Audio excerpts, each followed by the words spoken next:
Castor oil use பண்ணியும் உங்களுக்கு வந்து தாடி சரியாக வளரல அப்படின்றவங்களுக்கு என்னென்னா, ஆரம்ப கட்டத்தில் சுத்தமாக இல்லாதவங்களுக்கு கேஸ்டர் ஆயில் தடவினா அந்தளவுக்கு வந்து உங்களுக்கு எஃபெக்ட் வராது. அது உங்களுக்கான டிப்ஸ் தான் இப்போ நான் சொல்ல போகிறேன். அதான் பெஸ்ட் டிப்ஸ். வேகமாக உங்களுக்கு தாடி வளரணும் அப்படின்னு சில பேர் கேட்குறாங்க. என்னங்க 2 வாரம் ஆகுமா, என்னங்க 3 மாதம் ஆகுமா அப்படின்னு சொல்லி கேட்குறாங்க. அவங்களுக்கான டிப்ஸ் நான் சொல்கிறேன். ஆனால் டெய்லி வந்து இதை யூஸ் பண்ணிகிட்டே இருந்தாங்கன்னா அவங்களுக்கு கண்டிப்பாக வந்து தாடி புதுசுன்னு வளர்ந்துடும். நம்ம நிவின் பாலி போலே வளர்ந்துடும். அதாவது ஆலிவ் ஆயில் இருக்குது பார்த்தீங்களா, ஆலிவ் ஆயில் ஒரு 30 மினிட்ஸ் ஒரு நாளைக்கு வந்து 30 மினிட்ஸ் வந்து நீங்கள் தான் எப்போ ஃப்ரீயாக இருக்கீங்களோ அப்போ வந்து நல்லா மசாஜ் பண்ணுங்கள். ஆயில் போட்டு ஃபேஸ் ஃபுல்லாக மசாஜ் பண்ணிங்களா ஃபேஸ் பிரைட்டாகவும் ஆகும்.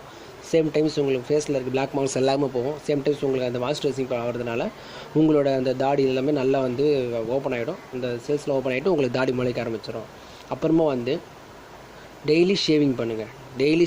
கண்டிப்பாக ஒரு வாரம் தொடர்ந்து ஷேவிங் பண்ணாலே உங்களுக்கு வந்து அந்த ஒர்க் அவுட் தெரியும். ஸோ டெய்லி ஷேவிங் பண்ணுங்கள். கேஸ்டர் ஆயில் மசாஜ் வந்து நைட்டு தூங்கும்போது அந்த வேதி பிடிச்சிட்டு அதையும் பண்ணுங்கள். அப்புறமா வந்து இந்த ஃபுட்ஸ்லாம் பார்த்தீங்கன்னா அதிகமாக வந்து இந்த ஃபுட்ஸ் வந்து ப்ரோட்டீன்ஸ் இருக்க ஃபுட்ஸ் தான் எடுத்துக்கோங்க. இதான் பார்த்தீங்களா எக்கு, சிக்கனு, ஃபிஷ்ஷு அந்த மாதிரி வந்து ப்ரோட்டீன்ஸ் அதிகமாக இருக்கிற ஃபுட்ஸ் எடுத்துக்கோங்க. பொட்டேட்டோ அந்த மாதிரி நிறைய இருக்குது, எல்லாம் எடுத்துக்கோங்க. அதே தான் அது. அப்புறமா வந்து உங்களுக்கு இன்னும் வேணும்னா அப்புறம் நைட்டு தூங்கும்போது ஜிங்க் உள்ள டேனிக்கு அப்படின்னு சொல்லிட்டு ஒன்று இருக்கும். ஜிங்க் உள்ள டேனிக் வந்து ஜிங்க்குன்னு அப்படி உள்ள டேனிக் வந்து நீங்கள் கேளுங்க. இதில் போய்ட்டு மெடிக்கல்ஸ் போய் கேட்டிங்கன்னா இந்த மாதிரி ஜிங்க் வேணும், டேனிக் வேணும், ஏன்னு கேட்டால் தாடி வளரணும் அப்படி கேட்டிங்கன்னா அதுவும் தருவாங்க. டெய்லி நிறைய தண்ணி குடிங்க. உங்களுக்கு போர் அடிக்கும் போது தான் தண்ணி குடிச்சிட்டே இருக்கணும். இப்போ இது பண்ணிகிட்டே இருந்தீங்கனாலே உடம்புல இருக்க ஹீட் எல்லாமே குறைஞ்சிரும்.